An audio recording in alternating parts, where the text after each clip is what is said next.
I bought the house more for the garage than the actual house. It was a stately manor over 100 years old, and the garage, a former horse stable. The prior owner died under mysterious circumstances, and I bought the place at a sheriff's sale. There were no bidders, save for the bank. It seemed no one wanted anything to do with this house or its appurtenances. I closed shortly afterward and made my plan to move in on the weekend. I hired movers for the furniture and my garage tools. As for my car, one pristine 1973 Ferrari Daytona Spider, I chose to navigate over the winding roads of rural New England instead of retaining a transport company. I put my Ferrari into the garage late Saturday night. The modern interior belied the fact that it had been a horse stable at one time.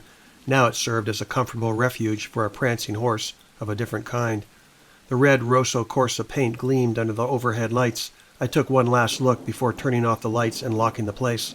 I slept poorly that night. A storm had rolled in from the west, and preliminary flashes of lightning ricocheted off of the alabaster walls to my master bedroom, a prelude to something nasty, I predicted. Unable to sleep, I went to the kitchen and poured myself a glass of milk. Something moved the instant I closed the refrigerator door, a slight perception caught from the corner of my eye.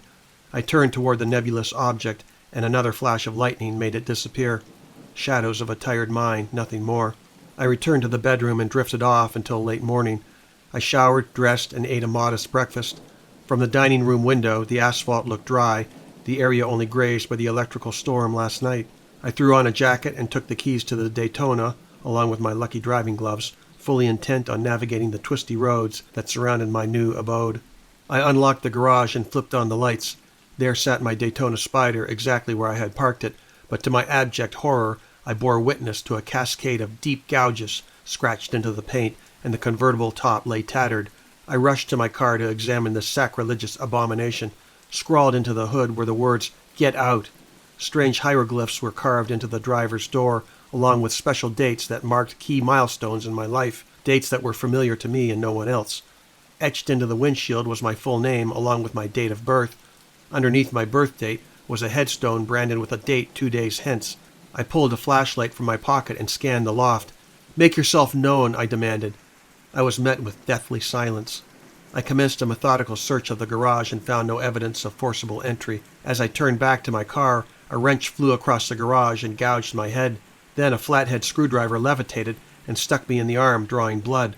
I heard a demonic cackle. I swung wide the garage doors and drove my Ferrari into the light. I rushed back to the house and packed a small suitcase and spirited myself far away from this place. I survived. Now, years later, I wonder if I should have made my stand, but I ask all of you in earnest, what would you have done?